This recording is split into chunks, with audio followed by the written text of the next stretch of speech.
छत्रपती शिवाजी महाराज की जय भवानी। धर्मवीर संभाजी महाराज की। आजच्या जाहीर मेळाव्याला महायुतीच्या उपस्थित राज्याचे उपमुख्यमंत्री आमचे सहकारी अजितदादा पवार, चंद्रकांतदादा पाटील मगाशी भाषण करून गेलेत, विजय बापू शिवतारे, आपले माजी मंत्री दिगंबर दुर्गावडे, अशोक टेकावडे, रुपालीताई चाकणकर, ज्योतिताई वाघमारे, ममताताई लांडे, प्रदीप गारडकर, वासुदेव काळे, बाबाराजे जाधव, शरद सोनावणे, रमेश कोंडे, नाना भानगिरे, किरण साळवी, सचिन खरात, जालंधर कांबळे, कामटे, दिलीप यादव, गणेश डोरे, मोठं व्यासपीठ आहे आपलं, त्यामुळे सर्व मान्यवर आणि पुरंदरमधील सर्व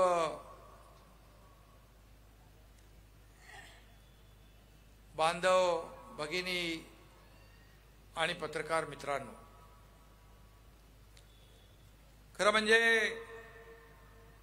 मी सगळ्यात आधी विजय शिवतारे यांचं मनापासून अभिनंदन करतो, त्यांना धन्यवाद देतो।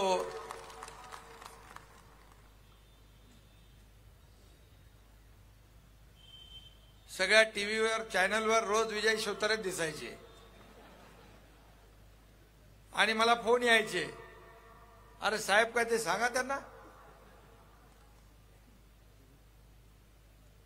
कारण महायुती आपण म्हणून निवडणूक लढवतोय। महायुतीमध्ये ही आपली निवडणूक जी आहे, हे एक एक मतदारसंघ आपल्याला जिंकायचं आहे। मोदी साहेबांना तिसऱ्यांदा प्रधानमंत्री करायचं आहे। ही निवडणूक, ही वैयक्तिक निवडणूक, ही वैयक्तिक लढाई नाही, ही विचाराची लढाई आहे, ही विकासाची लढाई आहे, ही परिवारवादाची लढाई नाही। आणि म्हणून ही विकासाची लढाई, या देशाला पुढे नेण्याची लढाई आणि या देशाला महासत्तेकडे घेऊन जाणारे आदरणीय प्रधानमंत्री महोदय यांना तिसऱ्यांदा प्रधानमंत्री बनवण्याची ही निवडणूक आहे। आणि म्हणून विजय शिवतारेंना सांगितलं मी, बापू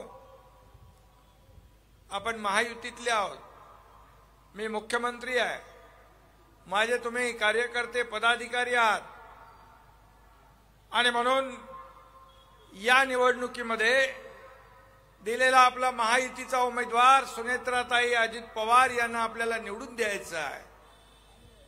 आणि तुमच्या उभं राहण्याने या महायुतीला तडा जाईल, या महायुतीचं नुकसान होईल, असं कुठलंही काम आपल्या हातून होता कामा नये।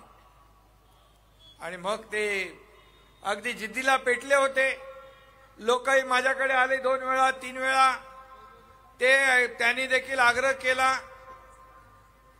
शेवटी जनमत जे आहे, लोकमत जे आहे, लोकभावना त्यांना या निवडणुकीमध्ये उभं राहा म्हणून सांगत होत्या।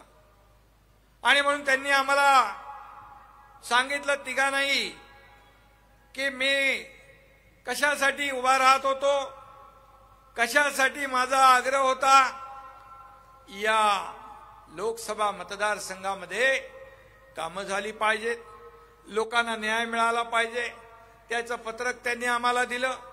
आणि माझ्याबद्दल कुठलाही संशय संभ्रम लोकांमध्ये निर्माण होऊ नये, कारण विजय बापू शिवतारे एकदा निर्णय घेतल्यानंतर, पुन्हा पाठी आल्यानंतर माझ्यावर आरोप प्रत्यारोप, जे लोक मला सांगत होते उभा राहा उभा राहा उभा राहा, तुम्ही नाही इतर लोक तेच आरोप करतील। आणि म्हणून माझ्या जनतेच्या समोर तुम्ही येऊन या जनतेशी संवाद साधा। मी विजय बापूंना धन्यवाद देतो।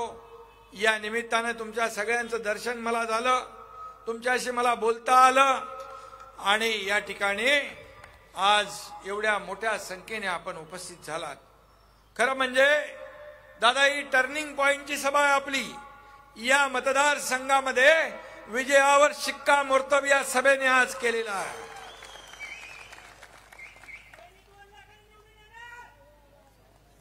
बापूचे अजून थोडे वाढवायला लागतील. आणि म्हणून आज मगाशी विजय बापूंनी सांगितलं, मी आग्रह केला, मी जनतेसाठी भांडलो, मी टीव्ही चॅनलवर मुलाखती दिल्या, परंतु तेव्हा माझी म्हणजे मी दुश्मनी करतो मनापासून, दोस्ती करतो मनापासून. असाच माणूस मला आवडतो. दोस्ती करो तो दिल से, दुश्मनी करो तो दिल से. आणि एकदा शब्द दिल्यानंतर तो शब्द मागे फिरवण्याचं काम आपल्याकडे नसतं. आणि म्हणून बापूंनी मला शब्द दिला. बापूंना कोणी फोन केला, बरेच लोक त्यांना सांगत होते, मलाही ते फोन करत होते, आम्ही विजय बापूला समजावतो. विजय बापू आता मी त्यांना सांगितलेलं आहे आणि नक्की विजय बापू एक शिस्तीचा शिवसैनिक आहे, बाळासाहेबांच्या विचारांचा शिवसैनिक आहे.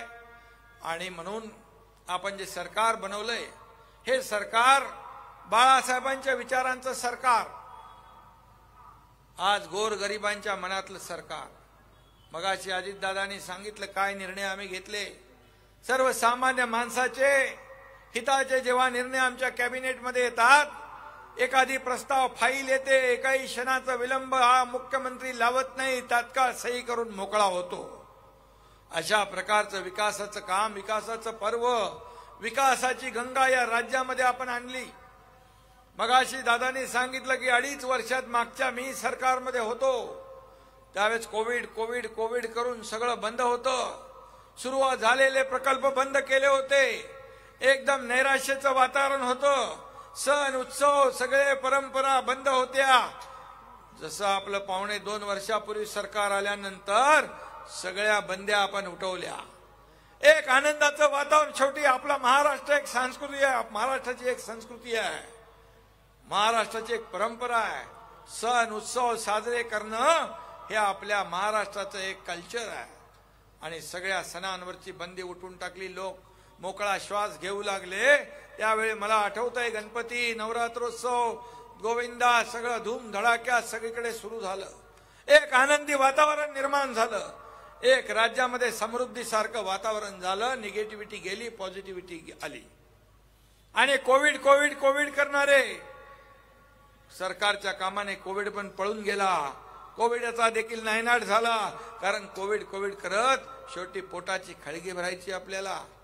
अजितदादांना माहित आहे कोविड आणि लॉकडाऊन एकदम आवडीचा विषय होता.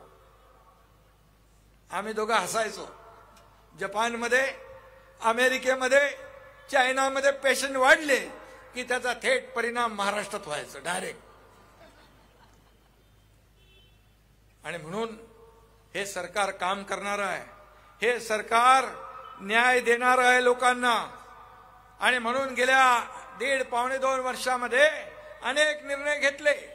शेतकऱ्यांसाठी 6,000 रुपये केंद्राचे मोदी साहेबांचे होते, त्यात आणखी आपण 6,000 रुपये टाकले आणि 12,000 रुपये आता शेतकऱ्यांच्या खात्यात दरवर्षी जाणार. 1 रुपयामध्ये पीक विमा योजना असेल, त्याचा प्रीमियम आपण भरतो. हे राज्य पहिलं राज्य देशातलं. त्याचबरोबर शेतकऱ्यांना इतर सुविधा ज्या आहेत, अवकाळी, अतिवृष्टी, गारपीट जेव्हा होते, सगळे नियम NDRF सगळे नियम आम्ही बदलून टाकले. 2 हेक्टरचं 3 हेक्टर केलं. सततच्या पावसाचं नुकसान धरलं जात नव्हतं, ते धरलं जाऊ लागलं. असं एकंदर शेतकऱ्यांना आम्ही 1.5-2 वर्षामध्ये, विरोधक म्हणतात काय दिलं, तर या सरकारने 45,000 कोटी रुपये या 1.5-2 वर्षामध्ये शेतकऱ्यांना वेगवेगळ्या माध्यमातून देण्याचा निर्णय घेतला. माझ्या महिला भगिनी इकडे आहेत. महिला सक्षमीकरणाचा निर्णय आपण घेतला. आज लेक लाडकी लखपती योजना आपण केली. महिला बचत गटाला सक्षम करण्याचा निर्णय घेतला. एसटी मध्ये 50% सवलत दिली. आता एसटीत प्रवास करतात ना माता भगिनी आमच्या, 50% आपल्या पतिदेवाला सांगतात आपल्या मालकाला सांगतात मी बाजारात करून येते जाऊन अर्ध्या तिकिटामध्ये, आणि आपल्याला अर्ध तिकीट केलं तरी एसटी जी आहे ना ती एसटी आता फायद्यात चालू लागली, कारण महिलांसाठी आम्ही ती योजना केली. महिला ज्याच्या पाठी उभ्या राहतात त्याचा नेहमी जय जयकार होत असतो. आणि स्त्री शक्ती सक्षमीकरण आज आपण मोठ्या प्रमाणावर बचत गट सक्षम करतो, मोठ्या प्रमाणावर मातृत्व शक्ती जी आहे त्याचा सन्मान करतोय. मोदीजींनी देखील आपल्या महिला भगिनींना आत्मनिर्भरच केलं नाही, तर त्यांनी महिलांना आत्मसन्मान पण दिला.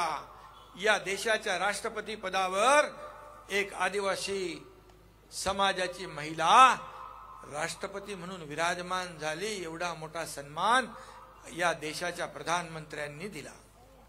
महिलांसाठी अनेक योजना केंद्राने केल्या, राज्याने देखील अनेक योजना केल्या. आणि म्हणून मी आपल्याला एवढंच सांगतो, विजय बापू स्वतः या ठिकाणी आले आणि त्यांनी त्यांचे जे काही प्रश्न होते हे प्रश्न त्यांनी मांडले. अजित दादांनी त्याच्यावर सविस्तर या ठिकाणी त्याचा उल्लेख केलेला आहे. आम्ही शब्द देणारे आणि शब्द पाळणारे लोक आहोत.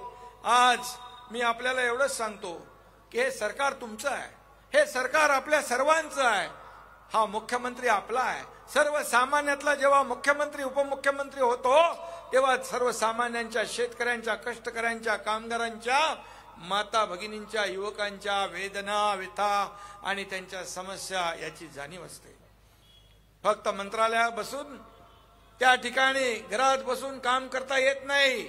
उंटावरून शेळ्या हाकणारे आम्ही नाही, तर फील्डवर उतरून काम करणारे लोक आहोत. गोर गरिबाच्या सुखदुःखामध्ये धावून जाणारे सरकार आहे. आणि म्हणूनच या 1.5-2 वर्षामध्ये या सर्व लोकांना हे आपलं सरकार आहे, हे देणारं सरकार आहे, हे ऐकणारं सरकार आहे. पहिल्याच सुनवाई पण नव्हती आणि कारवाई पण नव्हती. आता सुनवाई पण आहे, कारवाई पण आहे. आणि म्हणून हे सरकार जे आहे, हे सरकार आज मोदीजींच्या मार्गदर्शनाखाली विकास करतोय. आज समृद्धीचं मगाशी विजय बापूने सांगितलं, पुरंदरचा विमानतळाच्या बाबतीमध्ये सांगितलं, IT पार्कच्या बाबतीमध्ये सांगितलं, त्याने गुंजवणीच्या धरणाच्या बाबतीमध्ये सांगितलं, पाणी योजनेच्या बाबतीत सांगितलं. आणि अनेक त्यांनी गुंजवणी प्रकल्पावर बोरवेल्ला परिसरात प्रस्तावित केलेल्या कामांची यादी त्यांनी दिली. त्याचबरोबर पुरंदर तालुक्यातील अनेक प्रश्न जे आहेत त्यांनी या ठिकाणी मांडले. मी आपल्याला एवढंच सांगतो, मी संपूर्ण त्याच्यामध्ये वाचन करणार नाही. अजितदादांनी एक एक एक एक एक एक मुद्दा त्या ठिकाणी मांडलेला. आणि म्हणून काही जे मुद्दे आहेत IT पार्कचे आहेत, MIDCचे आहेत, मी तात्काळ संबंधित मंत्र्याला सांगतो, इथे रोजगार उपलब्ध होणार असेल 1 लाख तर ते पहिल्या नंबरने ते काम सरकार करेल. आणि त्याचबरोबर गुंजवणीच्या प्रकल्पामध्ये तेही युद्ध पातळीवर त्याला आपल्याला मार्गी लावता येईल. अजितदादा स्वतः इथं अर्थमंत्री आहेत, त्यांना माहित आहे की कुठल्या कामाला प्राधान्य द्यायचं. ते कधी कधी काही अशीच कामं येतात, ते कटकट थोडी करतात, परंतु पाण्यासारखी, सिंचन प्रकल्पासारखी, शेतकऱ्यांसारखी कामं, शेतकऱ्यांच्या हितासाठी जे एवढे प्रकल्प येतात ते आम्ही तात्काळ मंजूर करतो, त्याला विलंब लावत नाही. आणि म्हणून समृद्धीसारखं जे लँड ॲक्विजिशन झालं रेकॉर्ड टाइम मध्ये, इतर राज्याचे लोक येऊ लागले, म्हणाले इतक्या कमी वेळात या जागा जमिनी कशा घेतल्या, लँड ॲक्विजिशन कसं झालं, त्यांना मी सांगितलं. स्वतः आम्ही गेलो त्यावेळेस देखील आमचेच काही लोक विरोधामध्ये मोर्चा काढायला लावत होते. मी त्यांना सांगितलं, मोर्चा काढला, विरोध केला, आणि उद्या जर शेतकऱ्यांनी पैसे घेतले, मोबदले घेतले तर तोंडघशी पडायला लागेल. आणि मग मी जेव्हा रस्त्यावर उतरलो, लोकांमध्ये गेलो, त्यांना म्हणालो काय पाहिजे तुम्हाला. ते म्हणाले आमची बागायती जमीन आहे, आमची चांगली जमीन आहे, सुपीक जमीन आहे. त्यांना सांगितलं तुम्ही 2 एकर जमीन इथे आम्हाला दिली तर तुम्ही 4-5 एकर जमीन दुसरीकडे घ्याल, अशा प्रकारचा मोबदला आम्ही देणार. आणि मग गेलं 5 पट दिल्यानंतर स्वतः मी एका ठिकाणी बुलढाण्यावर, तो म्हणाले तुमच्या सरकारने इतरही प्रकल्प केले पण आम्हाला पैसे मिळाले नाही.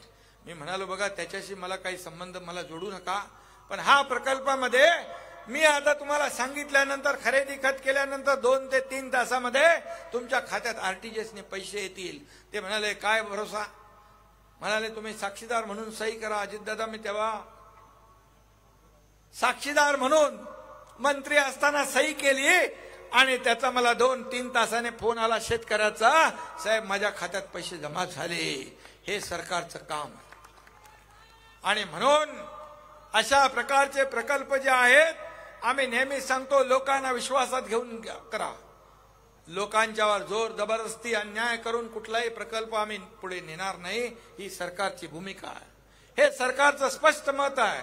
आणि म्हणून शिवतारे बापू तुम्ही जे जे काही सांगितलेलं आहे, काही कामं आपल्याला आता सुरू करता येतील, काही कामं जी आहेत आचारसंहितेनंतर आपल्याला करता येतील. त्यासाठी एक आपण बैठक घेऊ. त्या बैठकीमध्ये सारासार चर्चा करून या मतदारसंघ पुरंदरमध्ये जे जे काही आपल्याला करायचं आहे ते आपण केल्याशिवाय राहणार नाही. कारण आम्ही तिघांनी मिळून तुम्हाला शब्द दिलेला आहे. आणि म्हणून आज मी आपल्याला एवढंच सांगेन की हे निवडणूक जी आहे ही देशाची आहे. ही निवडणूक देशाच्या विकासाची आहे. ही निवडणूक देशाच्या प्रगतीची आहे. आणि तुम्हाला मी सांगतो की गेल्या 2014 साली जेव्हा प्रधानमंत्री नरेंद्र मोदी साहेब झाले त्याच्या पूर्वीचा काळही आपण पाहिलाय. काय काळ पाहिलाय आपण. घोटाळे, भ्रष्टाचार, दंगली, बॉम्बस्फोट. आज 10 वर्षामध्ये एकही अशा प्रकारची घटना घडली नाही. गेले 50-60 वर्षामध्ये जे काम झालं नाही ते काम 10 वर्षात झालंय. 10 वर्षात झालंय. केंद्रातही झालंय, राज्यात झालंय. रेल्वेचं असेल, विमानतळांची असतील, एअर कनेक्टिव्हिटी असेल, रस्ते असतील, हे सगळे विकासाची कामं या ठिकाणी दिसत आहेत. या देशाची अर्थव्यवस्था आज आपल्यावर 150 वर्ष ब्रिटिशांनी राज्य केलं. मोदी साहेबांनी त्यांनाही मागे टाकलं. 10व्या, 11व्या नंबर, 5व्या नंबरवर अर्थव्यवस्था आणली. आज त्यांनी निर्धार केलाय 3ऱ्या नंबरवर आणणं. $5 ट्रिलियन इकॉनॉमी करणं. त्याच्यामध्ये आपलाही वाटा $1 ट्रिलियन आहे. आपल्याही महाराष्ट्राचं योगदान त्याच्यामध्ये राहणार आहे. आणि म्हणूनच ही निवडणूक ही वैयक्तिक नाही, ही विकासाची आहे. मगाशी जेजुरीला देखील दादांनी सांगितलं की या ठिकाणी पैसे कमी पडणार नाही. दादा या 15 वर्षामध्ये या मतदारसंघाचा मला विजय बापू सांगत होते खेळ खंडोबा झाला. एकही काम झालं नाही. फक्त बोलून भाषण करून होत नाही तर प्रत्यक्ष कृती करावी लागते. लोकांना काय हवं नको ते पाहावं लागतं. ते म्हणाले इथं खेळ खंडोबा झाला. आता जेजुरीला तुम्ही पैसे दिलेत, आता खंडोबाचा आशीर्वाद सुनेत्राताईच्या पाठीशी खंबीरपणे आहे. त्यामुळे आपला विजय पक्का आहे. आता शिवतारे बापू सोबत अजितदादांच्या आहेत.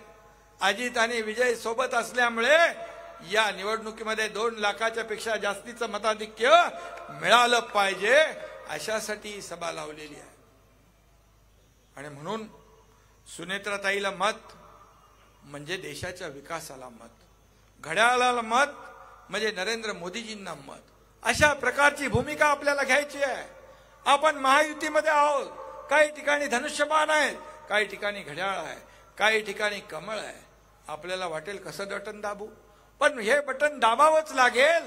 कारण तुम्ही दाबलेलं बटन त्यातून मिळालेलं मत हे मोदीजींना मिळणार आहे, देशाच्या प्रगतीला मिळणार आहे, देशाच्या विकासाला मिळणार आहे.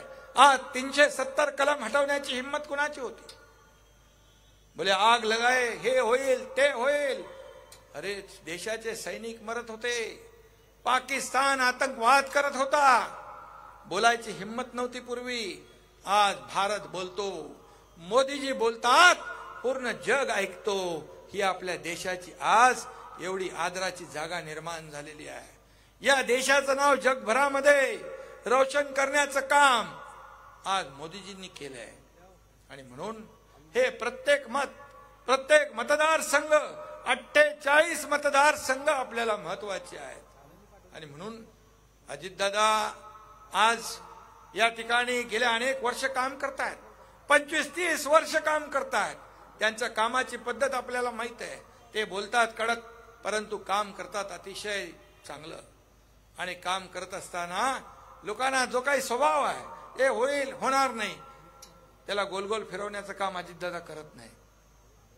आणि म्हणून या पुणे जिल्ह्यामध्ये देखील त्यांनी अनेक प्रकल्प केले.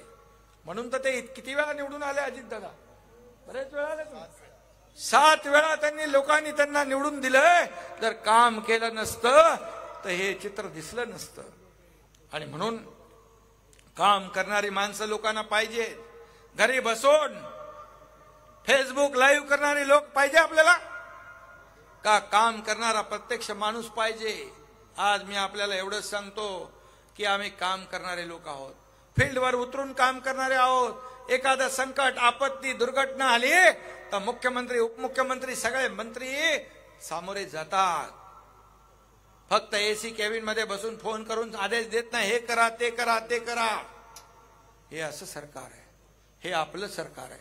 आज आम्ही मुख्यमंत्री, उपमुख्यमंत्री असलो तरी सुद्धा कार्यकर्ता म्हणून काम करतो. कार्यकर्त्या सुखदुःखामध्ये धावून जाण्याचं काम करतो. म्हणून विजय बापू शिवतरे, आज माझा एक कार्यकर्ता, माझा एक पदाधिकारी मला घालवायचा नव्हता. हा संवेदनशील एकनाथ शिंदे आहे. कार्यकर्ता घडवायला वेळ लागतो, गमवायला वेळ लागत नाही. एक एक कार्यकर्त्याला जपायचं असतं. कार्यकर्ता घडवायला खूप वर्ष जातात, गमवायला काही मिनिटं जातात. आणि म्हणून आम्ही जो धाडस केलं, आम्ही जो उठाव केला तो याच्यासाठी केला. कार्यकर्ता, पक्ष, शिवसेना, धनुष्यबाण वाचवण्यासाठी. आणि म्हणून आज महायुती भक्कम होत चालली आहे. अजितदादा, शिवसेना, भाजपा युतीचं सरकार लोकांच्या मनातलं निर्माण झालं. युती म्हणून आपण लढलो, सरकार बनवलं दुसऱ्यांबरोबर. ते सरकार चालू असताना अजितदादा विकासाच्या मुद्द्यावर आले. सरकार अजून मजबूत झालं. काही लोक सांगत होते आज सरकार पडणार, उद्या पडणार, परवा पडणार. त्यांना खरा ज्योतिषी भेटतच नव्हता. मी त्यांना सांगितलं, मी पाठवू का? कारण सरकार अधिकाधिक मजबूत होत गेलं. काम करणारे सरकार आहे. 24/7 काम करणारे सरकार. मोदीजींच्या नेतृत्वावर विश्वास ठेवून अनेक लोक दादा आले. काल राज ठाकरे यांनी देखील मोदीजींच्या नेतृत्वावर आणि विकासावर विश्वास ठेवून बिनशर्त पाठिंबा दिला.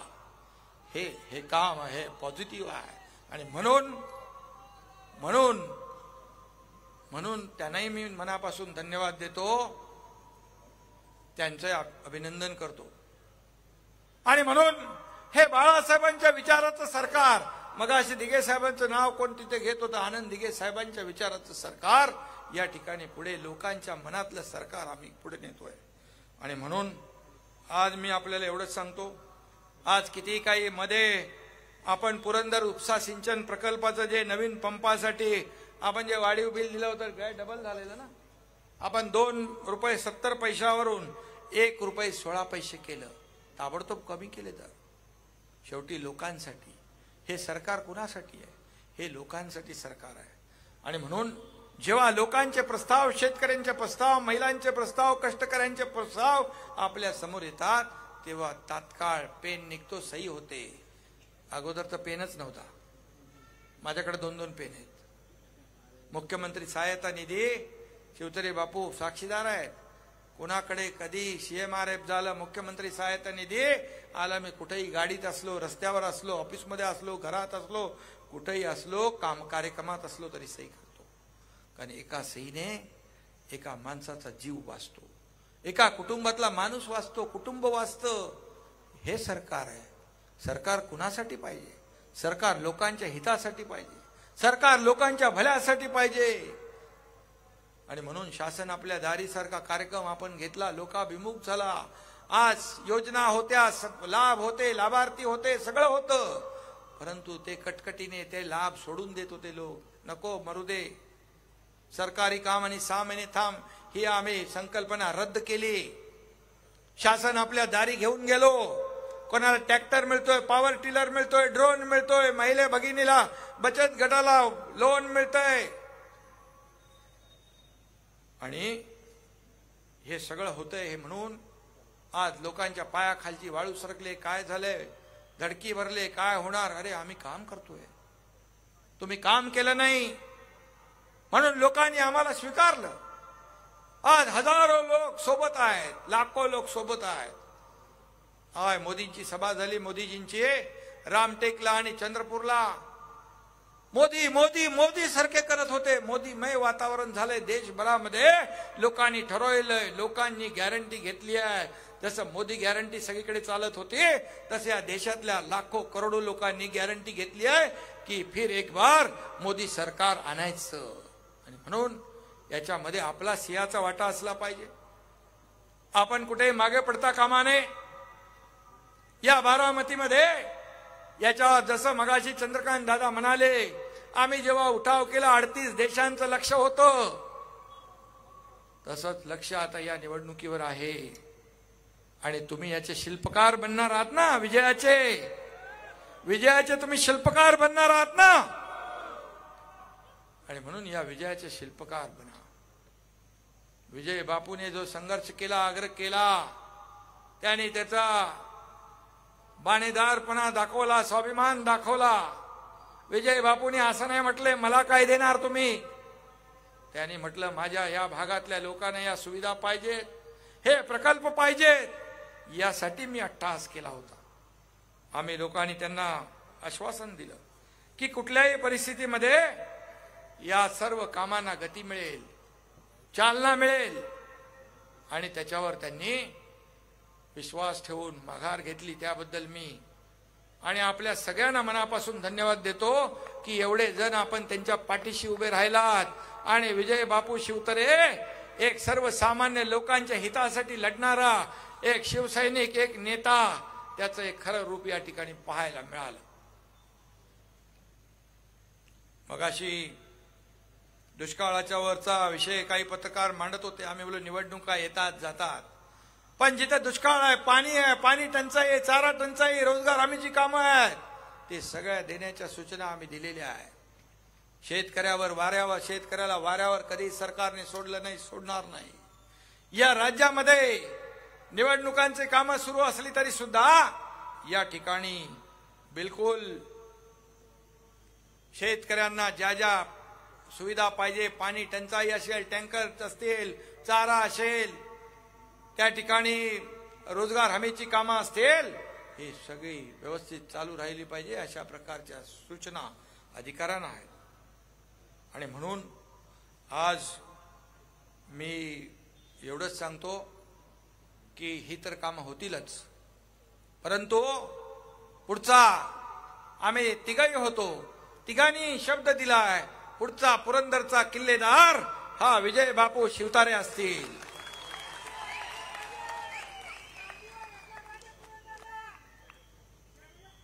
आणि अरे पहिला आमदार तर होते, लगेच तू एकदम पुढे जातो डायरेक्ट. आणि म्हणून या ठिकाणी आपल्याला एवढंच सांगतो, ज्या शिवतारे विजय बापूंनी तुमच्यासाठी, या जनतेसाठी, या मतदारसंघासाठी ज्या योजना आपण राबवू शकतो, यासाठी हा टास्क केला होता, हा आग्रह केला होता. आता त्यांची जबाबदारी नाही, माझी आणि दोन्ही उपमुख्यमंत्र्यांची ही जबाबदारी आहे. ही कामं पूर्ण करण्याची जबाबदारी आमची आहे.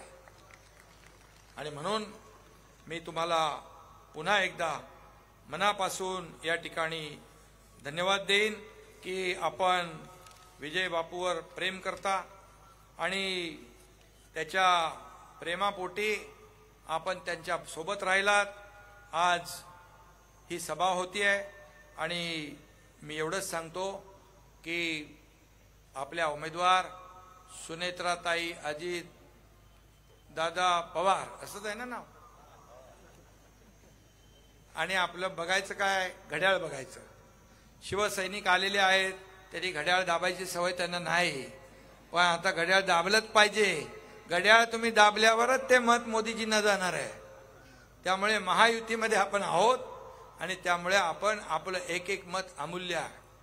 आणि जिकडे धनुष्यबाण आहे घड्याळवाल्यांनो, ते धनुष्यबाणावर बटन दाबा, तिकडं कमळ आहे तिकडे कमळ दाबा. आणि ह्या ठिकाणी कारण शिवसेना भाजप युती होती, कमळ धनुष्यबाण सगळ्यांना माहित आहे, परंतु घड्याळ हा आपला नवीन मित्रपक्ष अजितदादा आपल्या सोबत आहेत. त्यामुळे या निवडणुकीमध्ये एक एक मतदार संघ आपल्याला महत्वाचा आहे. आणि म्हणून सुनेत्राताईंना भरघोस मताने निवडून आपल्याला आणायचं आहे.